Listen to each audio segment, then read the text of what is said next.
Welcome to the Pod Punk Show.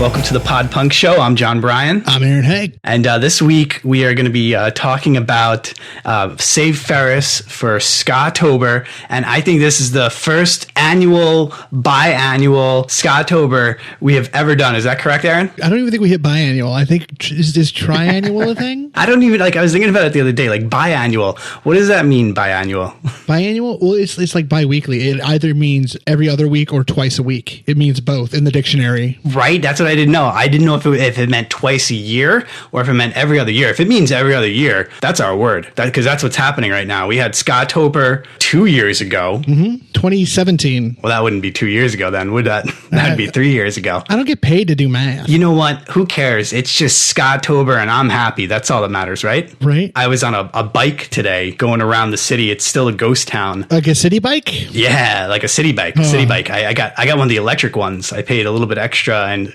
got the bike to do a little bit of the work for me. And I was just listening to all ska, just skanking out at every stop sign, man. Just, yeah. Got careful. If your wallet chain gets stuck in your bike chain, you're going to have hella problems.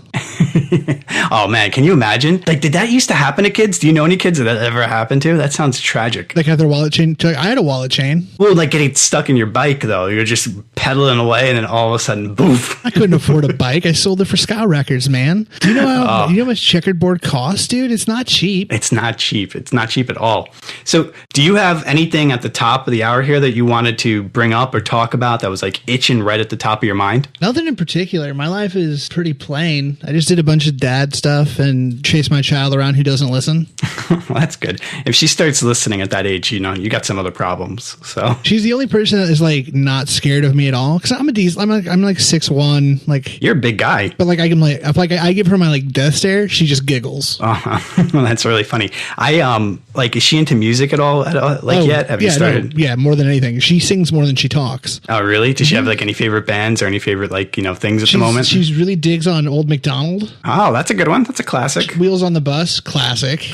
Wheels on the Bus. I think a couple of Yellow Card songs might actually be to that melody. So that's pretty good. I wouldn't be surprised. They're very nursery rhyme so. What else does she love? She knows her ABCs already. Ooh, that's a good one. That's pretty good. She can't do them on her own, but if you stop, she knows what letter it should be. That's pretty good. I was going to say a couple of my friends don't know their ABCs, so. Really? It is what it is. Were they all drummers? Yeah, exactly, right? I was, one of my friends texted me the other day, and a band that I really, really like, called I Am the Avalanche, is coming out with a new album. I had no idea they were coming out with a new album. It just came out of nowhere, and they just released a new song. So the album is going to be called Dive, and the new song is called Better Days. And this is a band that they used to be the Movie Life. The Movie Life was a Long Island hardcore band that was picked up by Drive Thru Records, and they changed their sound to a more pop punky sound.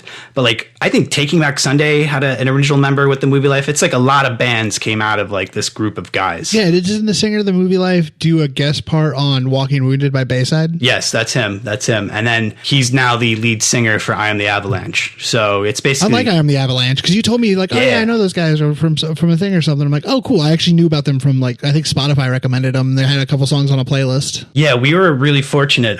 Back when we were touring, we actually toured with them a couple of times. So we became we would get to know them and everything. But regardless, they were one of my favorite bands back then because I loved the Movie Life. And then, this was the next project, and it's kind of Movie Life-ish, but it's the next level. There's a real East Coast hardcore vibe to it. Yeah, but it's not overly poppy. They found it's not hardcore, but it's not pop punk. It's hardcore that you can hum along to. Most hardcore you can't. Yeah. That's also why I call bands like Bad Religion pop punk, even though they're pretty fucking punk.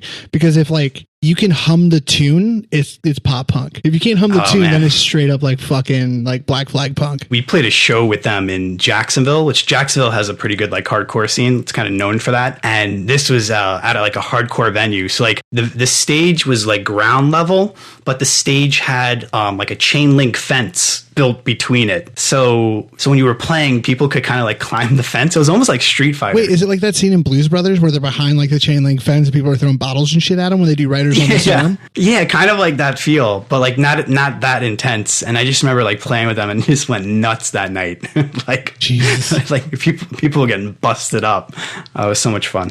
That's so good. You want to hit it? You want to hit the top of the show for Save Ferris? Yeah, absolutely. Like, what's your first memory of Save Ferris? Like, when did they become a band that I could say the name of and you would know? Well, like, that's like a really actually interesting question. Like, I have heard of them, and like, just because of research we've done on the show, like, I know of Save Ferris, but honestly, like, before really started doing like deep dives into music, I wasn't that familiar with them. I didn't know that I knew them from her guest spot with Real Big Fish. She has a girlfriend now. Yeah, other than that, like, maybe I'd heard the cover song Come On Eileen, but like, I never really like, put it to anything. It was never like, oh, okay, that's a band attached to that song. You know what I mean? It wasn't a band that like someone says the name and you can picture an album cover, or you can picture a picture of the band in your mind. You're just like, exactly. My first memory goes back, man, to like, I was a kid. So back in like the 90s, my dad, do you remember Columbia House Records where you could like $16 a month and you could pick like 3 CDs or some shit? Yeah, I do remember that stuff. That was cool. My dad did that. Like, and one of the records we got in the late 90s was this album. So the album we're doing is It Means Everything by Save Ferris from 1997.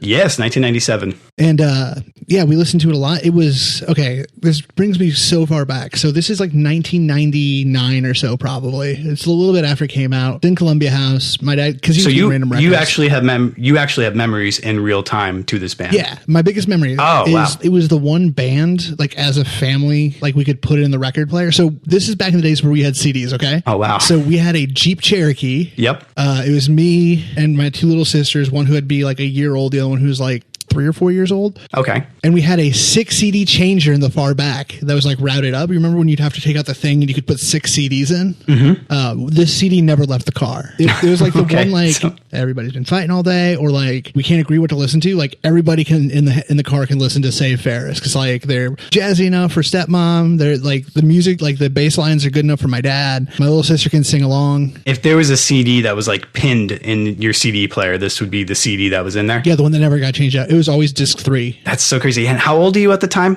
I gotta be 8 or 9. And so this is just the family jam. This is so random. Like, and it's just like, what was it about them? Like, how did they get to your like neck of the woods in the United States? Like for Iowa, my dad was pretty like he had a lot of records, like CDs. I call them records to sound hip, but sure. We had like my first CDs as a kid were like Sgt. Pepper's by the Beatles. We had lots of cassettes of like Chili Peppers, and we had stuff like Traffic, who's like a jam band. We had Jaco Pastorius from Weather Report, who's like a jazz bassist who like really defined like fretless jazz bass. We had like all sorts of shit. You would just kind of buy like whatever because it was like $16 a month from Columbia House, and like you just like get random records every month. And for some reason, I think it was because Come On Eileen was on this, and that original like Dexy Midnight Runners like 70s pop was way up my stepmom's alley at the time. Like she loved like Fleetwood Mac and fucking ELO. That makes sense. So I think that cover song is probably why he bought it. But then the album was like, oh, we can jive to this. No, yeah, it's not a bad album, and that cover song is very, very good. Like that's a very, very good, like very good cover song. It's very faithful, but like it stands alone. Yeah, it's like it's not bad. Like when I was actually doing the research with it, and then when I realized that she was the guest spot on Real Big Fish's like one of their bigger songs of all time.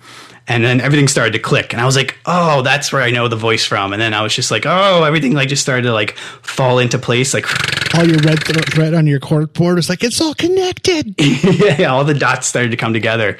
But before this, I had really never, because I was never a ska kid. You know what I mean? It was never my thing. No, you're way more into ska now than you were when ska would have been relevant to be into. Big time. And it's like I wasn't ready for it then. It's almost like marijuana. Like you needed it later on in life. Like I'm glad I didn't have it in my teens. Right. Like if the Beatles did weed like when they first started, they wouldn't be the Beatles. But Bob Dylan giving it to them like after they've had a couple records, that was the right time. There you go. Now I can appreciate it. My only other really dumb, really quick random memory is Monique Powell, the singer from Save Ferris, looks a lot like the ringleader like villain from Home Alone 3, the one that doesn't have Macaulay Culkin in it. Oh, I is that the one that's got the guy that squints a lot as the villain, the other villain? I don't remember anything but her. I'm pretty sure her burglar partner is the I think his name is like Frenchie Stewart or something. He's like the guy that, French Stewart. Yeah. Yeah. He always squinted on Third Rock from the Sun. I used to. That's just his face. Yeah.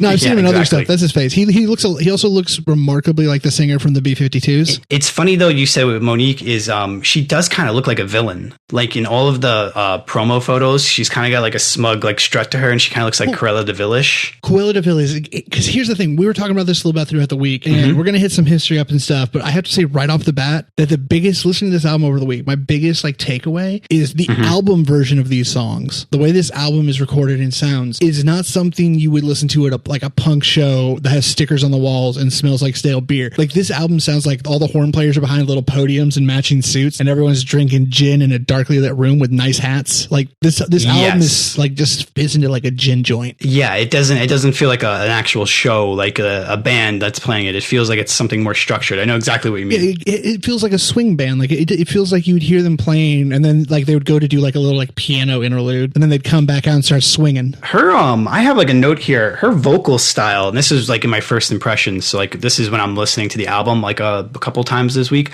She reminds me a lot of Gwen Stefani, like early Gwen Stefani. They come from the same scene. Yeah, that's what it's like. It's like almost like it's like who came first, or I don't know. Maybe it's just like how you sing to that type of music. But yeah, she's like very, very Gwenish. Well, the biggest thing is they have the same register. They're like their vocal range is the same, but that's probably it. Because your vocal range, like you can sing really low or you can sing really high, but like how your voice sounds in different places along that line defines like your comfort zone.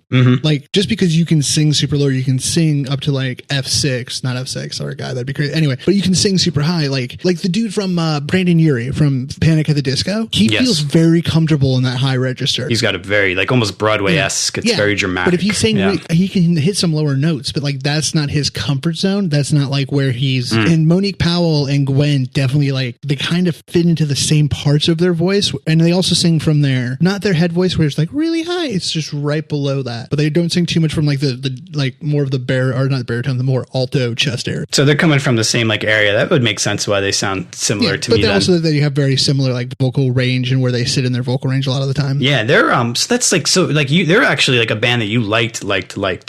Yeah, that's so crazy. Like there's just like these random bands like, and I should have known because you suggested this one. So there's always like a little bit more to the layers of the onion. Well, no, this is like literally like when you say ska band, Save Ferris is the ska band I think of because they were my first ska band. That makes perfect sense to me, buddy. I get it now.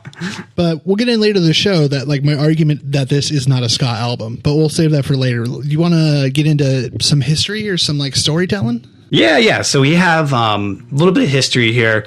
When I was looking up this band, it's weird because it's kind of like early scene from Southern California. So there's not a lot of prehistory, if you know what I mean. Like they kind of like they drop their EP, and then that's when we start to kind of like find information about them. It's one of those things that like it all kind of happened at once. So like there's Suburban Rhythm, which was like a precursor to Real Big Fish, like a band they all looked up to and they all like Save Ferris also toured with. But that's a band that like doesn't like was never signed. It was like an anchor like legendary local band that then disappeared. Yeah. But all these like Save Ferris, No Doubt, Real Big Fish were inspired by. Yeah, that's where I was going to come from. Is it looks like this was basically like the fruition of a bunch of like pretty good local bands that were coming to the end of their careers. They all kind of got together and they formed Save Ferris. So it's like almost like when we were like a local band, we would call it like we would make fun of it and be like, oh, it's a super band, because it would be like three bands that were like, you know, kind of teetering out, and they would all break up, and then like their talented instruments and their guitarist and their drummer would all join up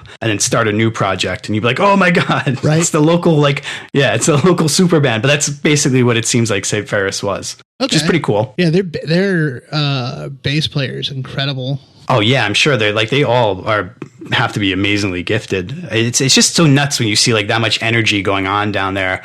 Like, what was it? Was it Real Big Fish at the time was starting to pick up steam, and then No Doubt had already taken off. No Doubt is getting ready to put out Tragic Kingdom, because we're talking 97. So this is like right in the 95 era when Tragic Kingdom came out in 95. I think No Doubt was a little bit older than them too, because like they were young on this record. They were all their like early, like Monique Powell when this came out was like 20 or 21. Yeah, and like the band like basically came out of nowhere and dropped an EP, which was called Introducing Save Ferris, and it's like a 7-song EP. For them to be young though, under 21 and then just to come out with an EP, that's to me like it just shows like this isn't a high school band that just like kept going. It just is a band that all of a sudden forms, and then they can just like they're armed and ready to go. Like they can just start writing. And they had the right lineup at the right time. Oh yeah, like just the connections and everything. Like once you get a band from your scene and like they get signed, and now like record labels are looking in your area, and like everyone else is starting to come in mine. Like it's just the energy that you get. Like that's just where you see these explosions, and then you get this unique sound, which is what this would be considered third wave ska. Yeah, this is third wave. Yeah, so you have like that whole scene coming out of SoCal, and it's just like, it's so crazy. But these guys, like, by all intents and purposes, when you look at their trajectory, like they are super fast. So they drop the EP. The EP's got 7 songs. Right after that, they get signed. So they sell 20,000 copies of their EP on their own. Oh, wow. Which is like, yeah, for an independent label, that's a lot of like money. Yeah, that's fucking impressive to sell 20K. Yeah, so they sell 20,000, and that's going to get like the eyebrows raised of any major record label. So it's not like all these bands are popping off and it's like you're buying like .com stocks and you just buy SAVE FERRIS and hope that they blow up. Like they're a stock that's rising, so they're instantly picked up. Well, that's the biggest thing I remember from back in the day of like record labels look for people that are doing pretty good without them that they can take to the next level. They're not looking for some band that's got nothing going. Oh yeah, no, definitely they want to see momentum. Otherwise, like what's the point? Like if they have to completely build it, you know what I mean? Like it doesn't make any sense. You might as well do like an invented boy band type thing where you just go out and then you go to a fucking mall and you find fucking Joey Fatone. There are some bands out there that you could have argued back then were kind of like that, but that's another episode. The expose episode. So after they do the EP, they get signed. They're getting ready to do their full length. She does the guest vocals for She Has a Girlfriend Now with Aaron Barrett of Real Big Fish. So like that's like just setting her up. And then all this is going on. There's a show called Rodney of Rock on K-Rock, or Rodney at K-Rock. And basically he's a legendary DJ out there. And I'm getting the name wrong and I'm going to look that up in a second. But he's a legendary DJ out there for the radio station. And he ends up really, really liking them. So he starts to play, and he was a guy that was kind of always known for finding like women fronted bands or bands that were, had a strong woman presence, and he would kind of bring them to the forefront. So he started giving them a lot of play, which really helped them to like, rise to a headliner status quickly in their region. It's kind of cool. That's awesome. K-Rock's always been so good at that. Like one of the best things about K-Rock is like they are, I don't know about these days. Like I don't, I'm not a fan of K-Rock as if it's a band, but I know back in the 90s and stuff, like most like alternative music through the 90s was K-Rock really led like what got popular. Like what is it? The Dead Presidents, they had that song Peaches. Moving. Yeah, Millions of Peaches. That band came out because the program or the director of K-Rock liked them and he played them a lot. Like K-Rock was huge. Yeah, if you were a DJ back then, you had so much leeway, especially if you were a DJ that was in a position where you could play your own stuff. Independent station, like because K-Rock's independent and it's one of the few like big like main market like Chicago, LA, New York like independent stations that could play whatever the fuck they wanted. And like so their program director really shaped like by independent you just mean. Yeah, I was going to say, you just mean like you don't have like record labels buying like what can actually be put onto the station. Not just that though, like independent, because like almost all the radio stations in the country right now are owned by 2 companies. It's either Cumulus Media or Clear Channel. Those are like the 2 companies. I was going to say Clear Channel, all but I wasn't stations. Sure. But like, K-Rock's independent. Nobody like they're like just like they own themselves, so they don't have to play the top 40. They can experiment and play whatever the fuck they want. So they have a lot more way. Yeah. So I mean, especially too, if like usually that type of station too is going to have a lot more clout. And that's why K-Rock was always legendary.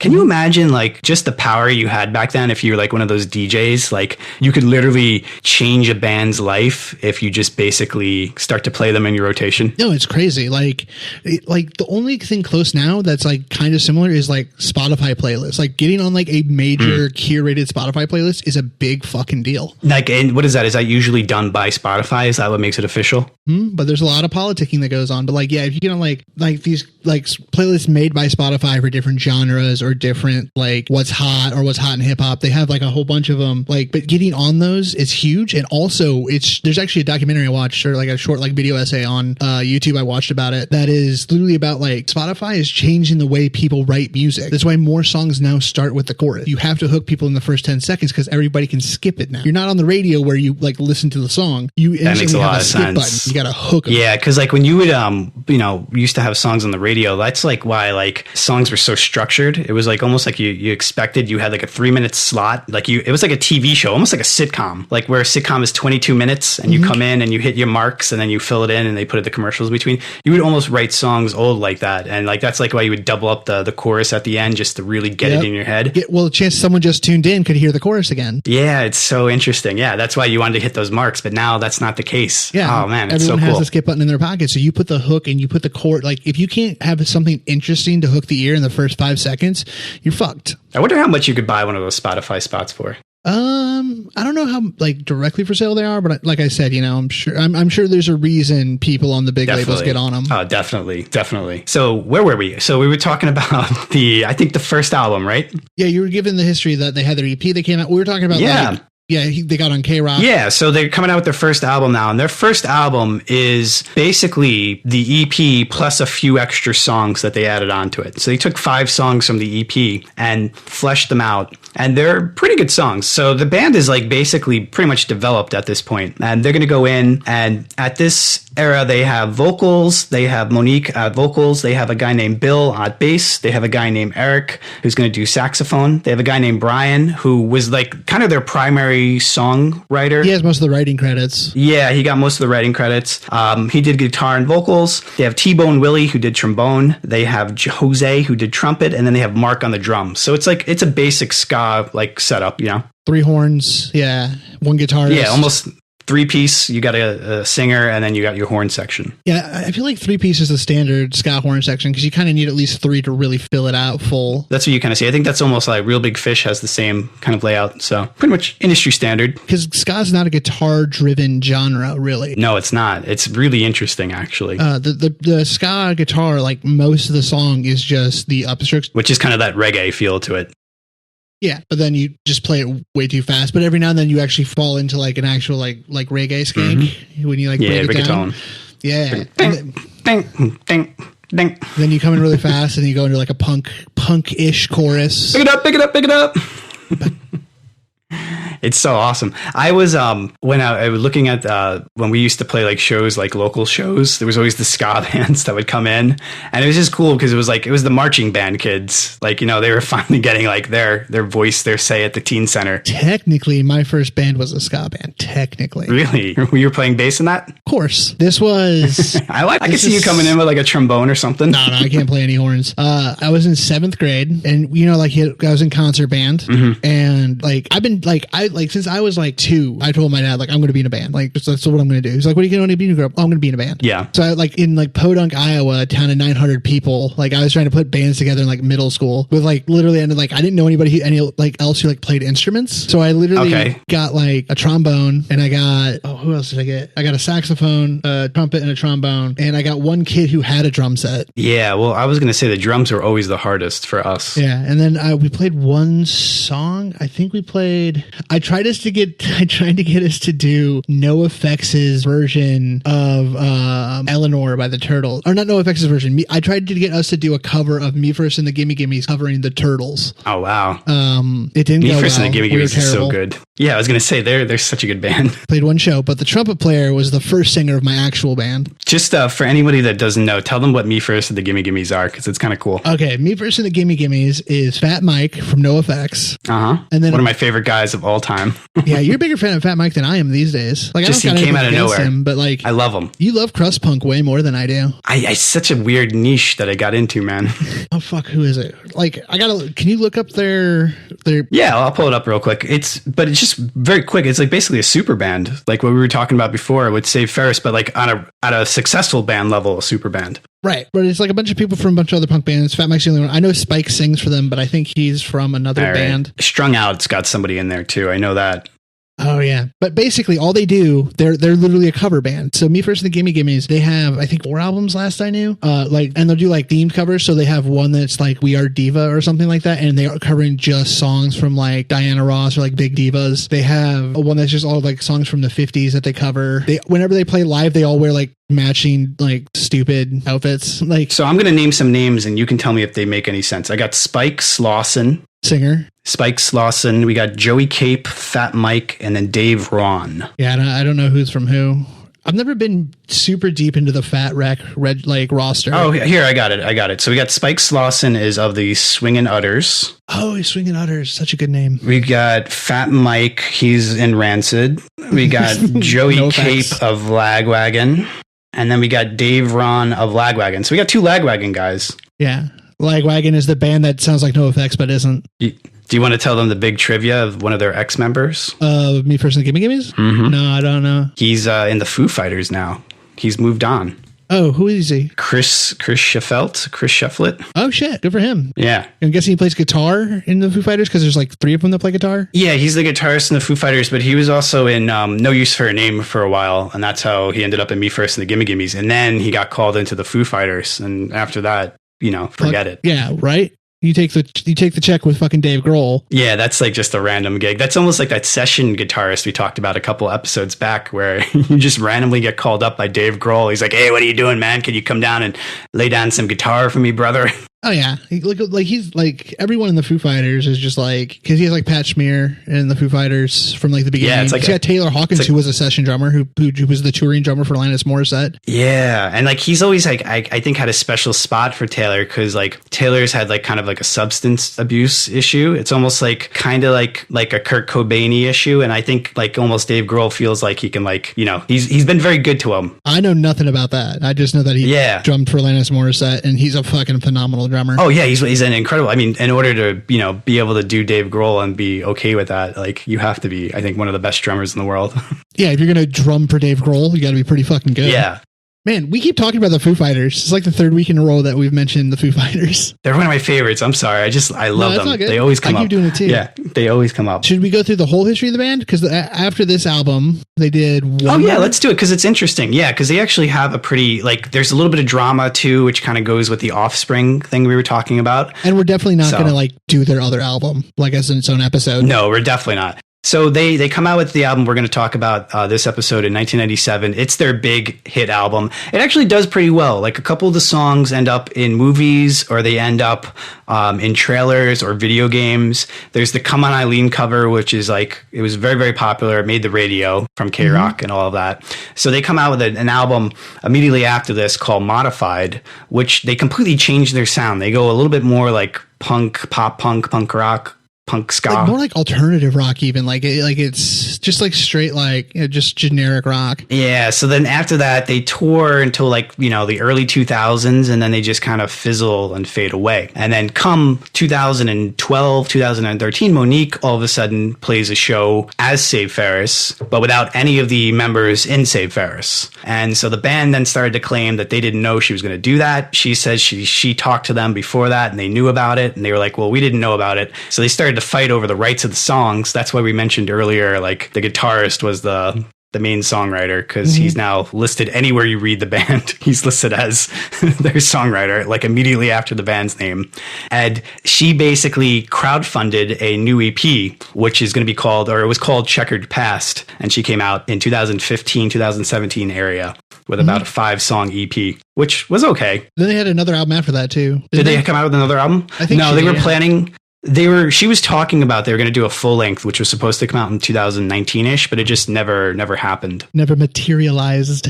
But we were just talking because I thought it was kind of cool because it was like, to me, the band was very meta, where I was saying how like they get put together and then they have like introducing Save Ferris as their EP. Then they have This Means Everything because it was their major record label debut. And it really did. If that album didn't do well, they didn't have any chance of doing anything else. Then they kind of tweaked their sound, which is Modified, and it didn't work out and they fizzle away. And then she comes up after a few legal disputes with Checkered Past, which is also a nod to the check marks in ska. Yeah. I just thought it was very cool. It was kind of a cool little... I will say this. Modified was also purchased for the Haig household, and it did not make the CD changer permanently. Were you guys disappointed? Like, did you feel betrayed when you bought it? I was like, it's okay. It's all right. My little sister's like, nah, it's not good. She was like, Have you ever done that? Have you ever done that where you had a band that you loved and then you come out with a new album and you're almost angry at them because they've changed their sound? Like they've matured quicker than you have? I don't think I've ever been angry. I'm trying to think. I'm trying to like walk back into my 16-year-old Doc Martens and try to figure out like what band sold out and pissed me off. But like even when Rancid put out in 2003 or something, they put out an album on Warner Brothers, and like I wasn't mad. And the music video is like fucking Kelly Osbourne and Good Charlotte. Oh wow, I remember that. What song was that? Fall Back Down.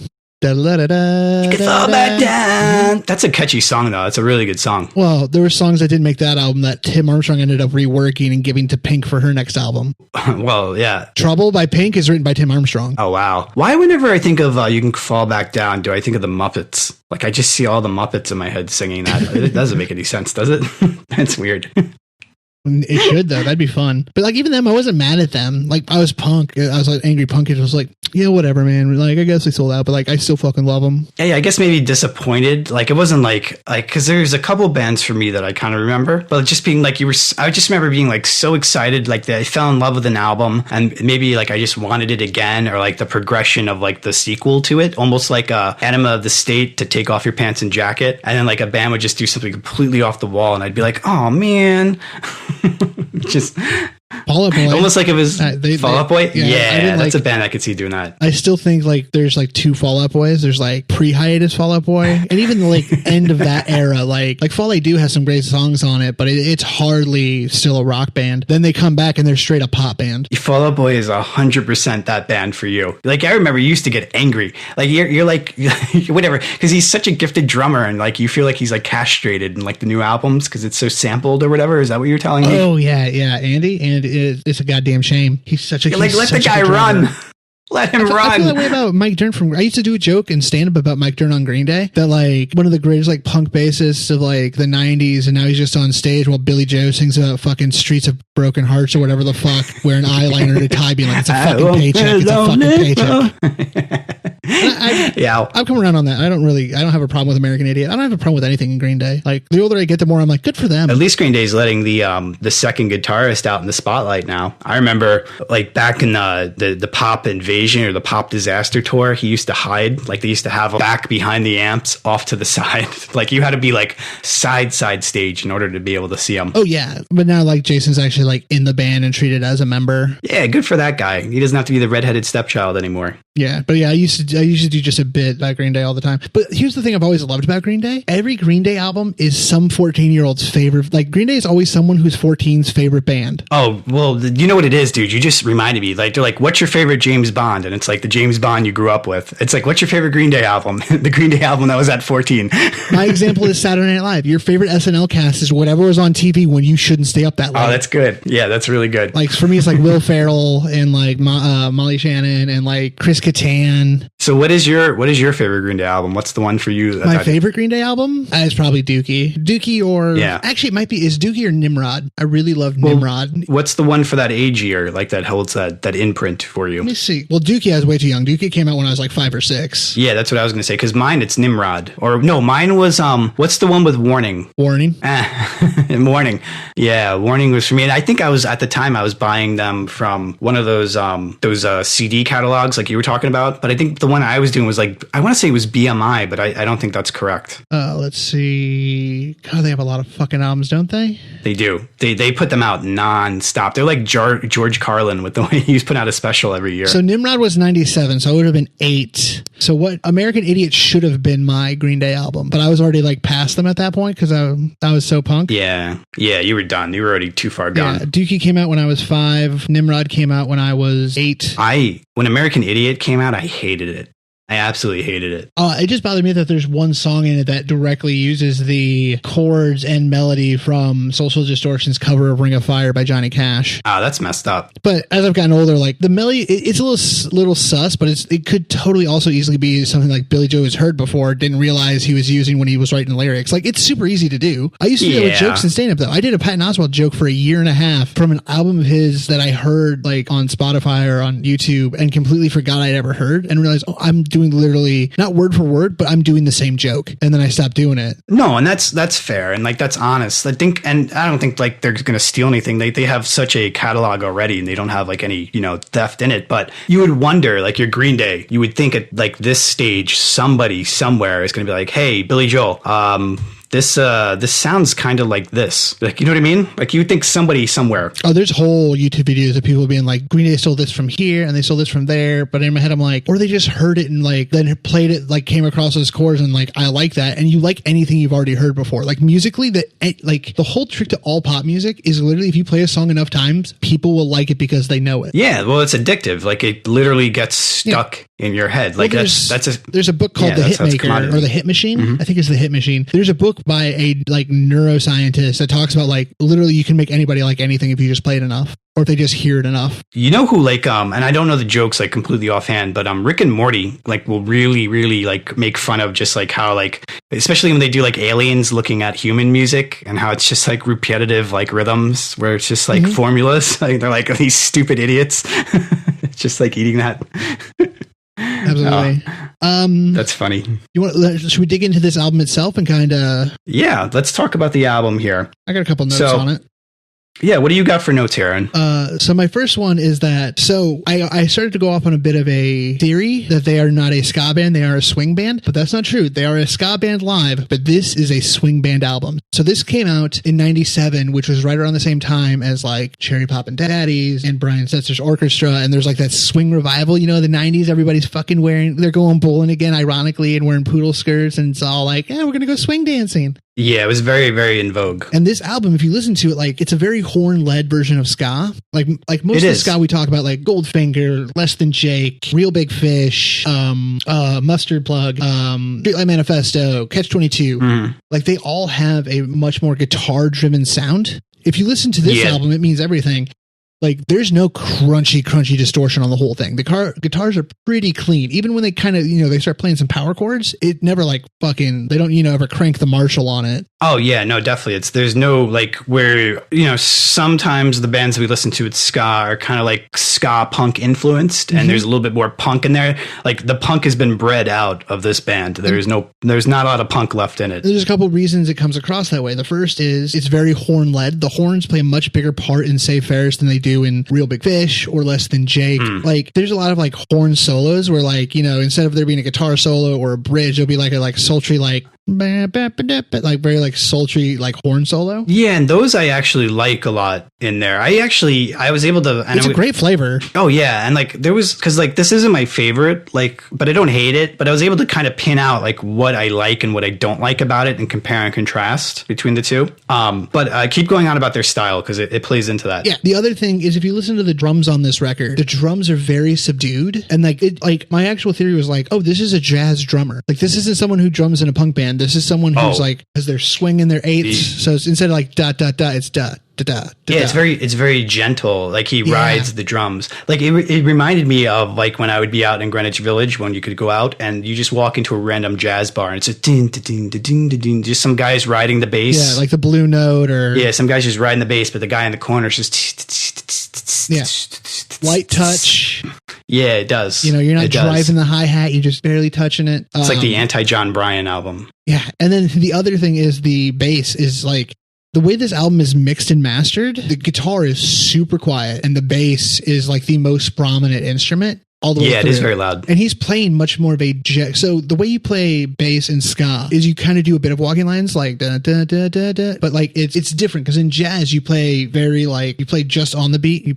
When you walk a line, it's very deliberate. Yeah. And with this, also kind of riding the line a little bit, but it's more jazz than it is like reggae in a lot of places. Yeah. And like also too, the main thing is in more of a layman's part is just like the guitar in ska isn't that prominent. Like even in bands like Real Big Fish, like the verses will kind of be like guitar free. It will be more of the upstroke. So the bass is a little bit more room to kind of shine. It's almost like what you would hear in other songs where you get to the breakdown where the guitars kind of like get away from the breakdown and there's more holdouts and then you can hear the bass like riding along. Ska just gets to do that like all the time. Well, and that comes from, I won't say it comes from jazz, but like in jazz, you basically have a rhythm section, you have a drummer, you have a bassist, you have either a guitar or a piano. The guitar and piano, they're playing chords, but they're not playing on the beat. They're playing like da da da da, like they're playing little things here and there. But when you're hearing chords in jazz, you're primarily hearing the bass player outline those chords. Okay.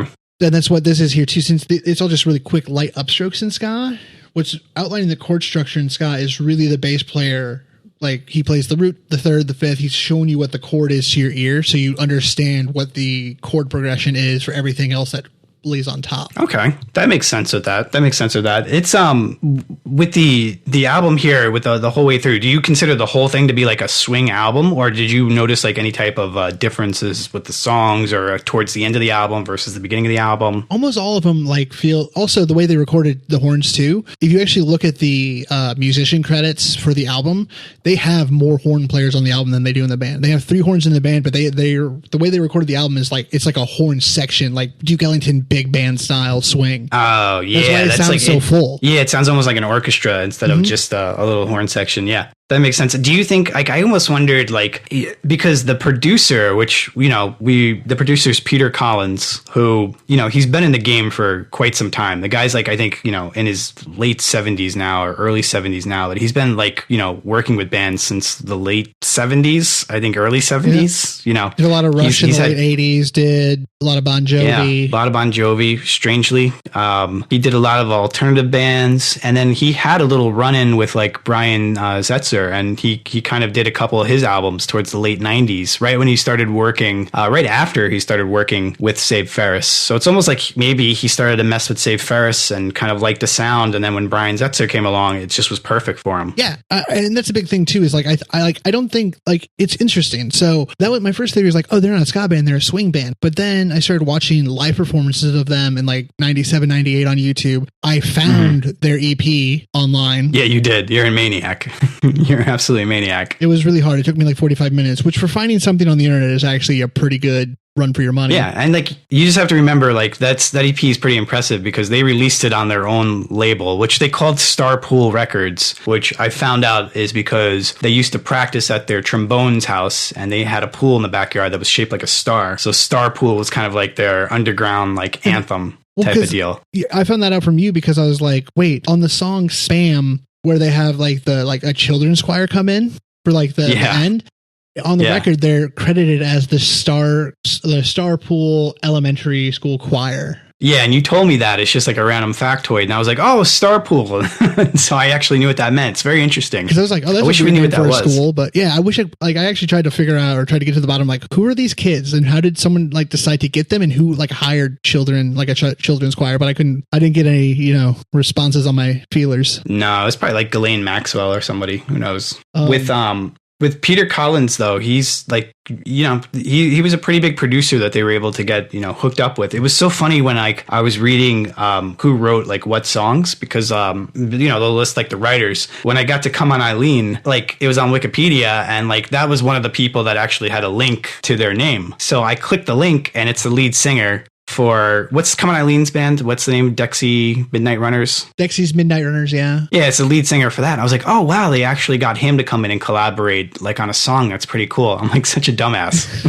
They get the song credits. Yeah, like he wrote the song like back in like the late 70s, early 80s, and then they're redoing it. That's why he wrote it. My theory was that they were a swing band, but then I listened to, so their EP introducing SAVE FERRIS has 7 songs. 6 of those songs are also on this album. Yeah, it is. It's almost like it, like I said, the full length is almost the full EP, like verbatim. Yeah, but listening to that album, like, it's very, like, they're definitely the same songs. Stylistically, they're very swingish, but there's still more ska elements in the EP version. Ah, okay. The drumming's different. The tempos are faster. This album, like every song from the EP, is a little bit slowed down, a little more laid back. Yep. John, it's a little more swinging. Sounds like a producer. Sounds like a producer to me. Yeah. Producer got in there and said, you know what? We're going to have to move these structure beams over here, and we're going to have to put this over there. We're going to just turn the tempo down on the click track just a little. Ooh, now we're swinging, baby. Now we're swinging. How many horn players? 3 horn players? Okay, we're going to bring in these 17 guys here. They're going to stand there. You're no longer in the band. Sorry. You're out of the band. But then I listened to like that EP. I'm like, oh, they are a ska band. And like in their live shows, the way they play these songs is like straight up fucking ska, like quick. Oh, yeah. So like they're definitely a ska band. This is just a swing album. because they really leaned more swing. Yeah, it's like, it's so weird. Like they had the scene and everything that was going on, and then they got hooked up with the producer and the record label. Record label's Epic, and just little changes here and there. It completely changes the feel of an album. On the cover of the EP, they call themselves a swing ska pop band. Oh, the swing thing I think was intentional from the get-go. I just think they leaned that way, and that producer really knew how to make a good swing record. Where was Brian Setzer from? Do we know? Was he from the SoCal area? Oh no, he's way older than them. He's been around he was a hired gun in the 90s before he went out on his own with the Brian Setzer Orchestra doing real just straight up swing. Yeah. He was he was a hired gun. He was like Tim Pierce. We talked about the studio guy. He was one of those. Oh, he was he played guitar for Robert Plant's from Led Zeppelin's 90s band. Was he a producer? Was he a producer at all, or was he just a session player? I think he's a session guy or tour guy. He was a hired gun. He was a sideman. He's you need a guitar player. This is the guy you hire. Yeah. Okay.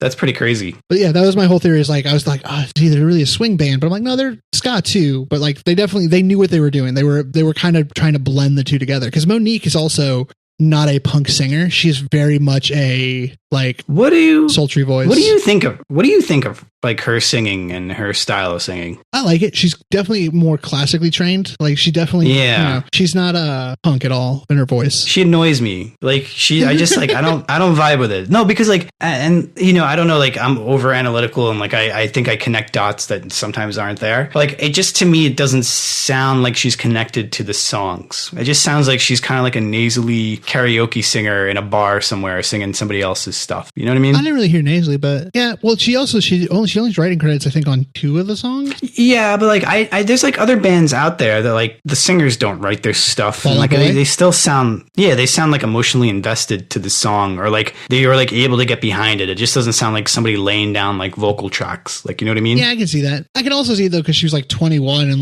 how emotionally invested are you in anything at 21? No, you don't know what you're doing at 21. You don't know what you're doing. And to be in that position at 21 that quickly is that's so crazy. So the part 2 that musically I just don't really get into would be when we get to the end of a song, almost like the charge towards the outro, the guitars would all be roaring, and then she would hold out a note. She'd be like, "Ooh, okay. Mm-hmm. And then so with the horns, though, the horns would be holding it out too, and it's combative. Where Real Big Fish in that situation, he'd be going yeah, and they'd go it's more stabs. Choppy. Those are called stabs, when horns hit all together and you tongue it with your tongue on the horn to make it staccato.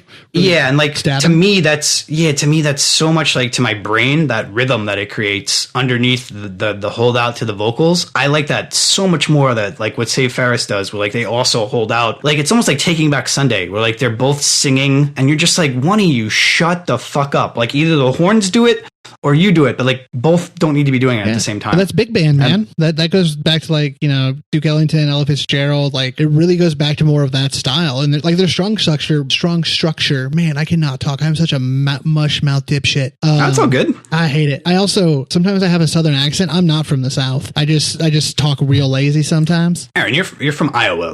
That's basically the South, bro. Yeah, less butter, but yeah, less butter. You know what I mean?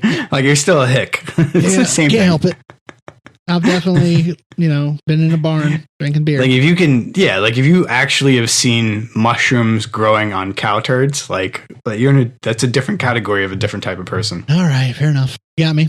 When you're right, you're right. But yeah, they definitely fit more. Like I said, they don't their live stuff. They sound like they belong at Warped Tour, but this album sounds like it would be played at a piano bar where people drink cocktails, not beer. Yeah, it really does. It's very it reminded me of it was a time period where everybody was pretending. It was let's pretend we're back in Prohibition. You know what I mean? It was that was kind of it's so weird because you'll randomly see that there'll just be a random thing that will just get incorporated to music, and just back then it was the jump and jiving, the swing stepping, which went with ska perfectly. It went absolutely perfect with ska. Like everything just completely like what were the big bands at the time? Mighty Bosstones, with the impression that I get, were all over the radio. They're out of Boston. Yeah, you got so fucking Boston. Yeah, that Boston ska scene. You don't hear much about that. There's a guy in the Mighty Bosstones whose job is just to dance on stage, and he's been in the band for like 20 years. That's awesome. That's like Slipknot level, when you got like friends on stage and you just give them a position that doesn't. Or Gwar does stuff like that too. That's the Mighty Bosstones, Slipknot, and Gwar. I just love that you're like, I can see your mind putting thumbtacks with string on a board. I just hear it in your voice of like, and that's how we get to the fucking treasure. Who's the A&R? Get me the fucking A&R. Get him on the phone. Who produced this? Who did it?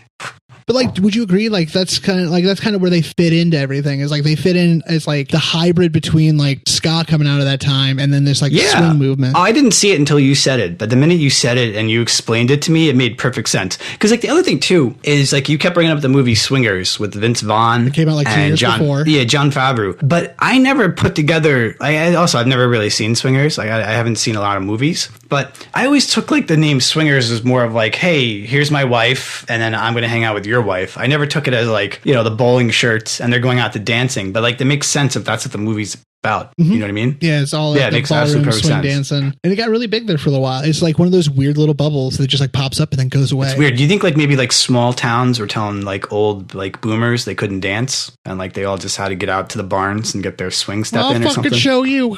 Follow me on the changes. We're just gonna keep doing it, Charlie. We're gonna keep dancing, Charlie. Get Brian's extra. Have you seen videos of like the fucking dancing and like the Charleston and like shit of that in like the 30s? Those motherfuckers had some moves. Yeah, they didn't kid around. Like those videos though, like back then it was so hard to videotape. Like, do you think like those are like the music video-esque level dancers of the time? Or do you think like that's just... Yeah, do you think like that's like Jamiroquai like doing like his like weird dances and stuff? No, or do you think that's just random? I think everybody in the 30s could dance better than now for like 3 reasons. Oh, without a doubt. There's no internet. Agree with that. What the fuck else are you going to do? What else are you going to do? Yeah.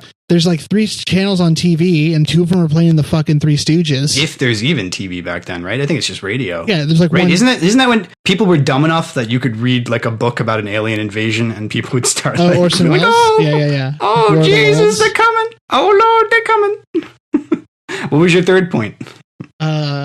And you're probably going to die in a war, so just learn to dance before you go so you can get a girl when you're in your military uniform when you're about to leave. That makes absolute perfect sense. No, that like it's so funny too, because like you would think like oh man, they would have loved TikTok back then. TikTok in the 30s would have been like, that would have been a hit. I just love, now I can just think like TikTok is literally just today's flapper girls. Yeah. See, look at this, see. Oh shit. TikTok. That's great. But yeah, is there any other like conclusions, any other notes you have that we hadn't hit yet? Let me see real quick here. I have that she did the crowdfunded EP, which like I was reading, there was like some drama I read like back in 2012, maybe it was Pitchfork or it was like Vulture or something. She did an interview with, and she was talking about how, the past members were suing her over this, the band rights and the website. And then she was kind of mentioning how now she's going to be working with her husband and he's going to be the manager of the band. So like moving forward, it's going to be in her vision now. I don't know. It was kind of weird to me.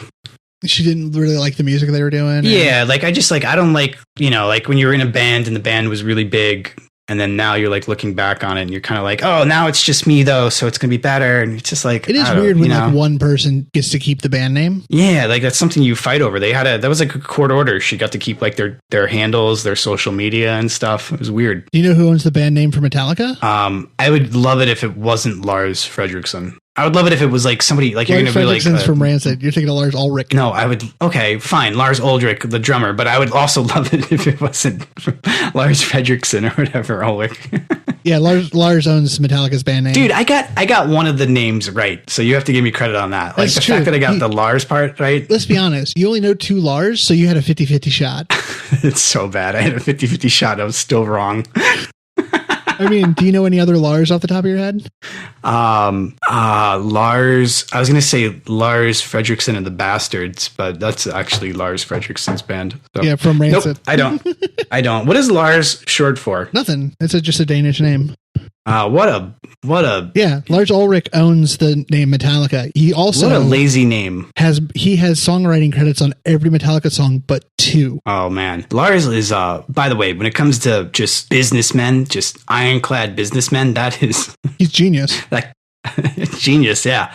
That guy's a prick. Like that's I mean, they're still around. Like he's sharp edges. Oh yeah, he did amazing work. And everybody gives him shit. Everyone's like, "Oh, he's a terrible drummer." Everyone shits on him, but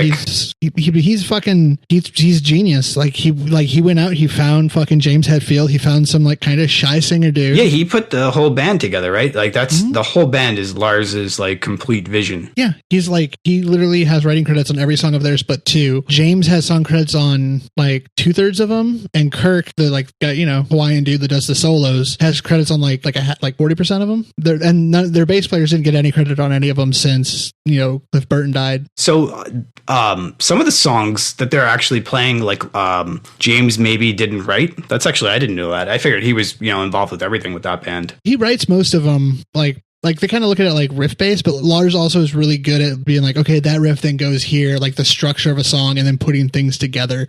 He's really good at arranging the song. I have to say, I have mad respect for them when the way that they approached adding in the bassist into their band. I think like the way that they did that was just absolutely amazing. Their last one, cool. not when they brought in Jason Newsted and they treated him like shit. And mixed him completely out of the album, so you can't hear him. He was my favorite bassist. I used to love watching him play live, the guy with the goatee, because he used to make those like stupid faces. It looked like he was like having an attack to his neck muscles. He'd like like that's like almost like he's being like electrocuted while he was playing. Yeah, is it Injustice for All? I think it's Injustice for All was his first album with the band, and it's literally mixed so you cannot hear him at all. Like he's mixed like to zero. I know he got kicked out of the band, right? Was that what the deal was? He quit. Oh, he quit. What a dummy. What a dumbass. He made plenty of money. Metallica is one of the richest bands in history. Oh yeah, they're great. Like, so when they added in their most recent, and he's like their final bass player, he's perfect. Mm-hmm. He is perfect. Like honestly, like he probably should have been with them from the beginning. You would almost think like he's like that perfect. Besides their original bassist, besides Cliff, who sadly died. Yeah, Cliff was amazing. But so they brought him in and they made him a partner in the band. Like, isn't he an equal partner? Member, yeah, yeah. It's in the like they told him on camera. Yeah. It was pretty cool to do that. Because like that's not a band. But I got to tell you something. I can just tell from the way Lars is. If you don't have that type of deal with Lars, like you can't work with him.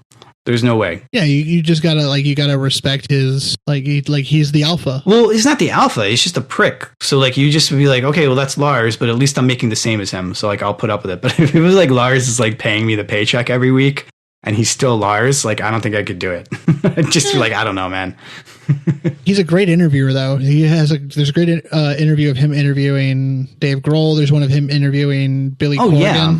He's probably a genius. I mean, I'm sure his IQ is like 150. He's got to be like Einstein level genius. Mm-hmm. Super smart guy. Man, I wish we could do an episode on Metallica. Why can't we? We could do an episode on Metallica. We did. I don't know who else knows this besides me and you, but we did our first episode that we never aired. Our practice episode was not a punk band. Was it really? Because like I like how you said like nobody else knows this besides me and you, and I might not even know this.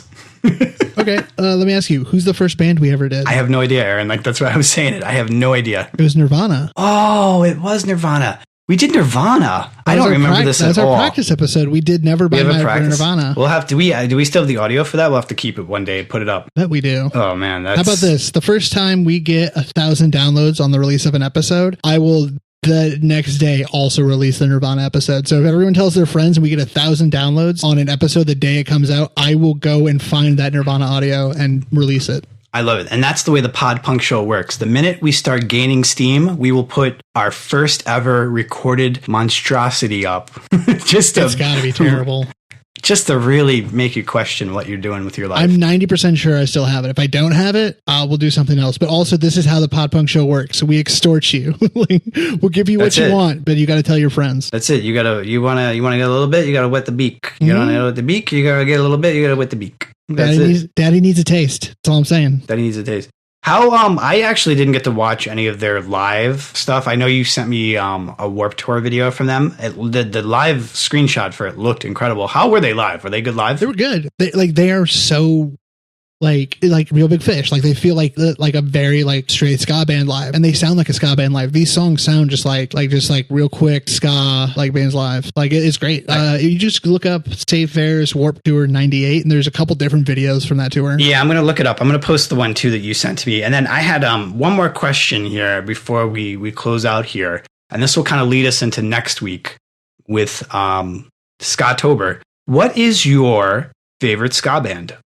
My favorite ska band. You know, I used to probably would say maybe SAVE FERRIS. The guy in me that wants to like be hip wants to say Operation Ivy. Oh, okay. That would be cool. That would be, yeah. I do love Operation Ivy, but like they're like it's not something I can go back and listen to a lot because it's really low like sound quality wise. It's not the best sounding album. What's the single off of that album though? It's so catchy. Sound System was their Sound hit. System. Sound so System good. Gonna bring it back up. Yeah, one thing that I can't depend on. Yeah. So good. That was their first singer and drummer, or Tim didn't sing in Operation Ivy except doing the pick it ups. No, he didn't. My favorite ska band though, like I'm not gonna let myself off the hook. What ska band do I listen to more than? Yeah, like what's like one of the ones that are towards the top there that are maybe like now? I guess would be like, what's your favorite ska band now? My favorite ska band now, like. Most recently has probably been Goldfinger. Oh yeah, they've been pretty active lately too. Although I don't know if I call them a ska band because they have some ska songs, but like their whole catalog, I wouldn't call them a ska band. No, they're really good. Like I just saw a video of them doing "The Innocent," which was a song that John Feldman wrote after 9/11 that he did with Goldfinger, Good Charlotte, mostly Good Charlotte. It was released as a Good Charlotte song featuring Goldfinger and Mest. Those good guys. What were they? Cadillac, top down, seat back, rolling in my Cadillac. They were like Good Charlotte somehow doing like new metal. They were Good Charlotte on meth from SoCal white trash. Yeah. Oh, dude. One day we need to do an episode that's just called "What the fuck was new metal?" That's good. What is it? How do you spell it? Because it's our NU with an umlaut metal. Yeah, I was gonna say, yeah, with the thing on top. Because like that falls like the time that we mostly talk about pop punk, because we mostly talk about 2000s pop punk is kind of our real. That's mine and your crossover. Yeah, but at that same time in the world, you got Limp Bizkit, you got Korn. No, this is like I want to do an episode on this. Maybe we'll do it in like December. It'll be just a random. It won't be a deep dive, but it'll be kind of a deep dive. It's just gonna be like, what the fuck. And we're just going to kind of go through all new metal. I want to talk about the rapping. I want to talk about like the spelling of songs. Oh, the band names were so bad. There's Limp Bizkit.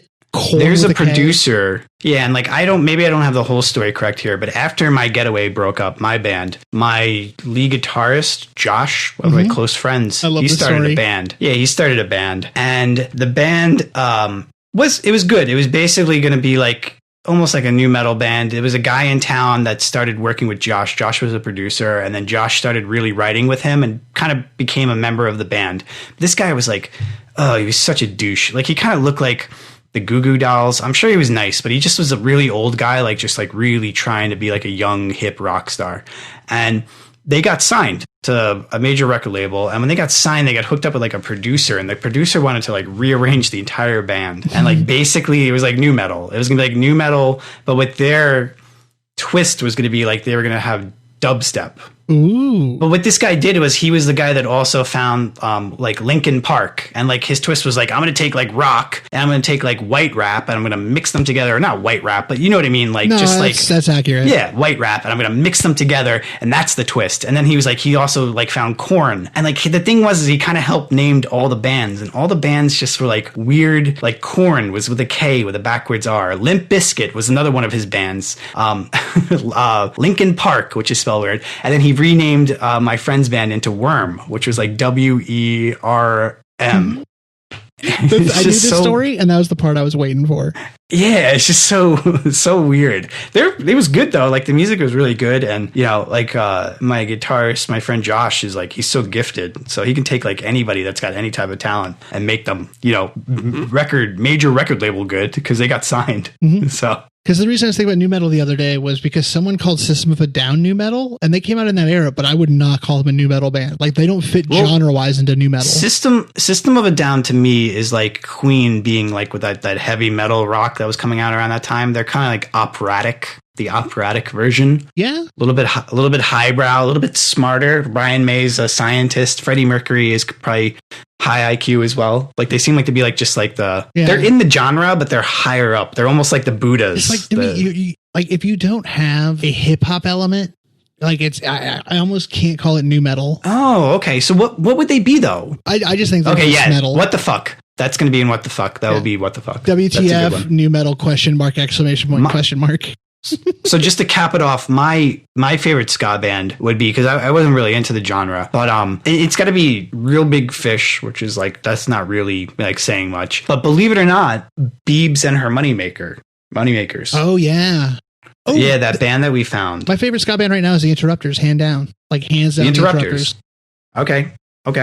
I'll check them out. I've never heard of them. I'll send you a track. But Biebs and her Moneymakers are they're fantastic. She's got one song that Aaron Barrett from Real Big Fish is a guest on, and it's an actual original song, and it is so catchy, dude. It's like stuck in my head. I cannot get it out of my head.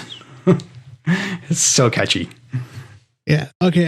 What do we got left on the list? Oh, we got to do ratings. What do you give this album out of 5? Okay, cool. So we're wrapping up here with this album. So this album, this is everything. Like I said, it doesn't really have like any sentimental value to me. It's an album. I know like back then at the time was really interesting to me is when the EP came out, like anything that actually rated the EP, they rated it like 2 out of 5 stars, 3 out of 5 stars. When the full length came out, like Pitchfork and, whatever was relevant at the time gave it like higher ratings, like 4.5 stars out of 5 stars, like almost perfect ratings. It was very, very well received. I don't hate it. I'm going to give it like a Mean John Bryan would give it a 2, but I'm going to give it a 3. It's just like there for me. Like, you know what I mean? Like it's any of these songs you'd put on a playlist and listen to again.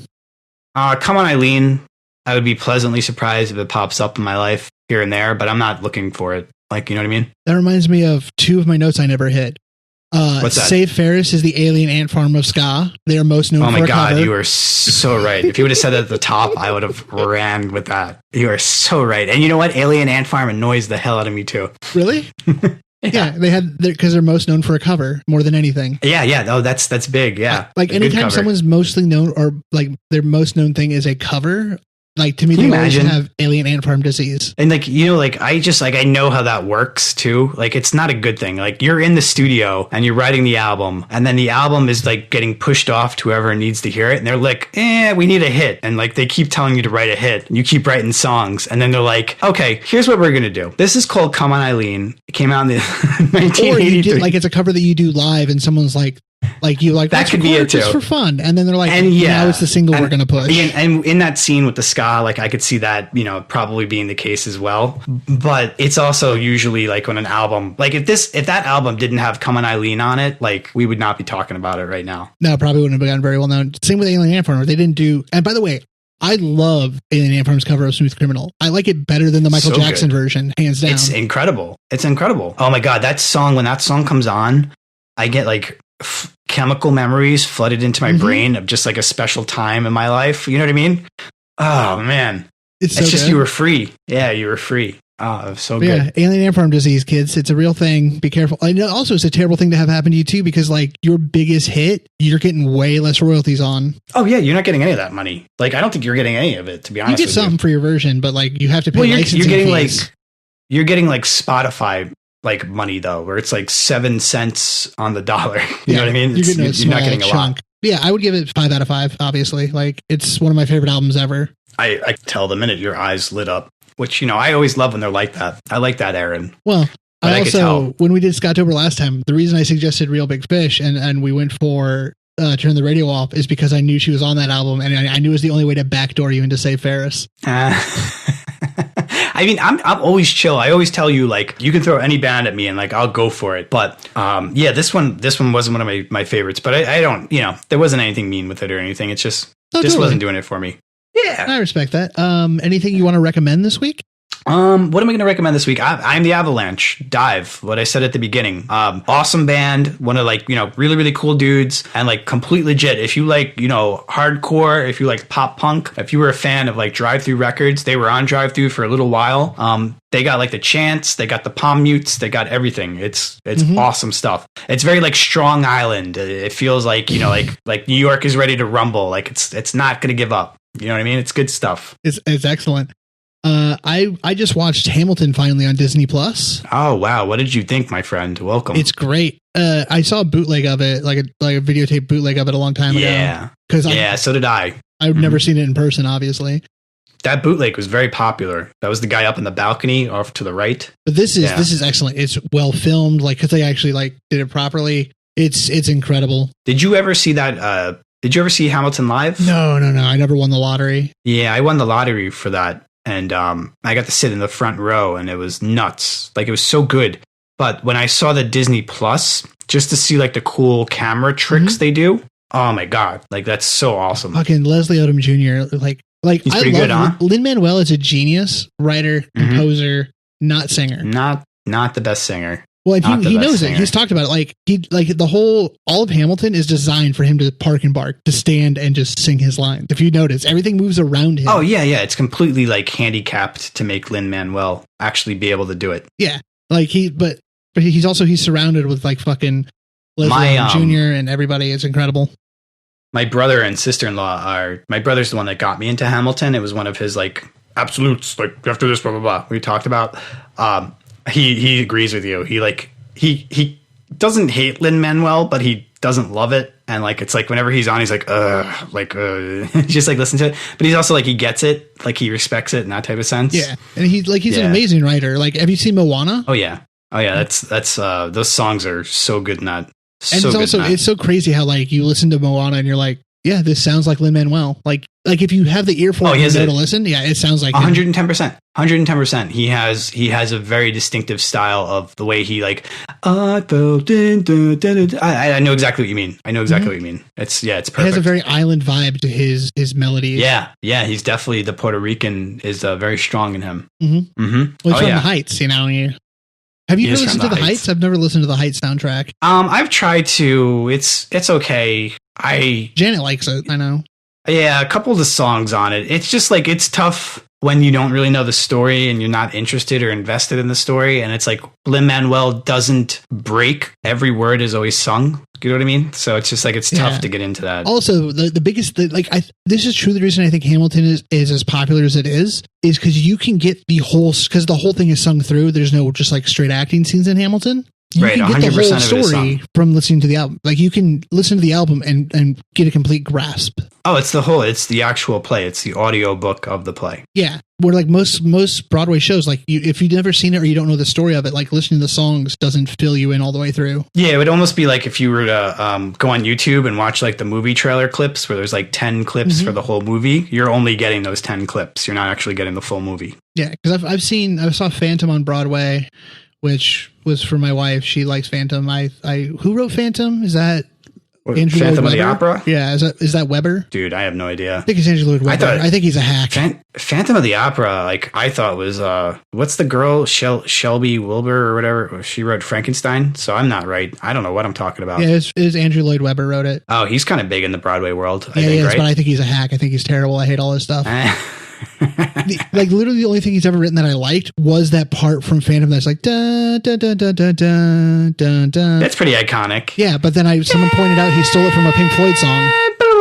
Oh, did he? Really? Mm-hmm. It's a hook. It's a part from like some big bridge like hook in a Pink Floyd song, and he's on record as a huge fan of Pink Floyd. That doesn't shock me though. That band is so iconic. Like they're so good. But they're so good. That's just the thing. It's like that was literally the only thing he's ever written that I'm like I like that. It was just that hook and everything. But like that's funny. I don't like any of his other stuff.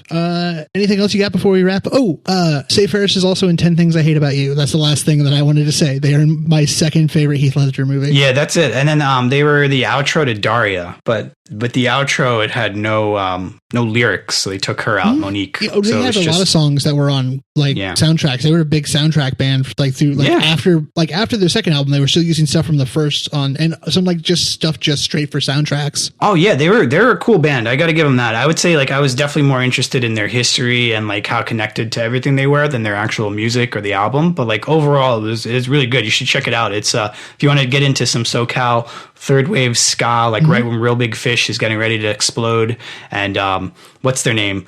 The South Park guys are about to put out Basketball. Like everything's just going on at that time. About that. Yeah, it was a cool time to be alive. Kingpin was one of the big movies in the theaters. It was a fun time. You've never seen 10 Things I Hate About You, right? Is that the one with Cameron Diaz and Ben Stiller? No, that's Something About Mary. Well, I haven't seen either. I haven't seen either of those movies. Oh, Nope. 10 Things I Hate About You is great. Watch it. It has Joseph Gordon-Levitt and Heath Ledger in it. It's the second best Heath Ledger movie after A Knight's Tale, which is my favorite movie. Wait, you think A Knight's Tale over The Joker for Heath Ledger? Yes. Okay. Because everything else in that Batman movie sucked. It is. It's a pretty bad. I don't like Christopher Nolan. And who plays Batman in that? Christian Bale. Yeah, fuck him. He gets really into the character. Hashtag not my Batman. Everyone knows the best Batman was George Clooney. That's right. He was the best Batman. When Batman had the nipples, that's when he was best. And on that note, we're going to wrap it up. I'm John Bryan. My name's Aaron Haig. Stay punk. All right. See you next week, man. You did it backwards.